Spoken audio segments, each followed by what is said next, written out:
Hello, my name is Lauren Rumble, and I oversee UNICEF's Gender Equality Portfolio based here in New York in the United States. I'm so thrilled to be celebrating International Day of the Girl with all of you, and most in particular with our partners, Plan International and others, as well as girls themselves around the world. I'm excited for girls' voices, participation and agency to be leading us into a new and better future for everyone. Because I wouldn't be overstating it when I say that girls really are living on the brink, particularly in adolescence. Our data and evidence suggests that girls are disproportionately at risk of so many risks to their health and livelihoods.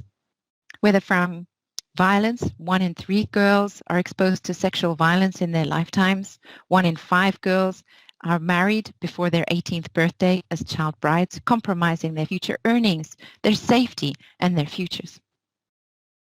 We know too that 3/4 of new HIV infections are concentrated amongst adolescent girls, and that girls are doing 2 to 3 times more household chores than their male siblings, which points to pervasive gender norms that restrict girls and the futures that they're able to live.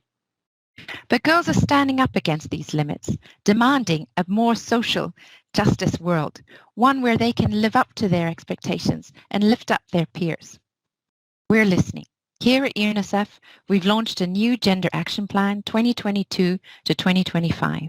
Across our 19,000 staff and our 190 country offices, we are determined to live new and bolder commitments for adolescent girls' well-being and rights.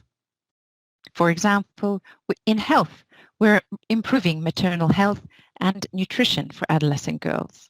We want to see better access to menstrual health and hygiene services wherever we're working.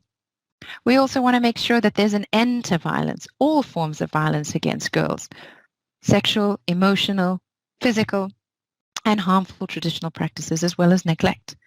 We want to see an end to poverty with gender transformative social protection, and we want to help girls be those vigorous climate change activists wherever they are, standing up for a cleaner, safer environment.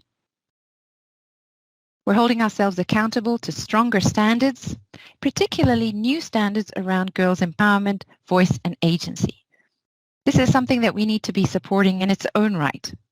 We need to see more feedback mechanisms for girls available in policy making and budget allocations. We want to see girls reflected in research, in data collection mechanisms, in our own programs, knowing whether our programs have been well enough designed and are reaching the right people with the right things.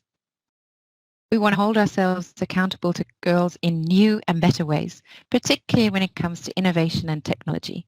We know there really is a gender digital divide, and offline and online girls are already coming up with solutions. We want to see investments backing those solutions at scale so that every girl can access information and share her solutions and ideas. As we speak, less than half of girls compared to boys are involved in any kind of employment, skills or training, made worse by lack of access to technology and the right kind of skills such as STEM. We need to invest in those kind of skills, the platforms where girls need to learn and engage with peers and mentors. I'm so excited about the future that girls are already imagining for themselves, the 650 million across the world. Thank you for this opportunity to share our ideas, our feedback, and our commitment. We're looking forward to a new and brighter future for everyone.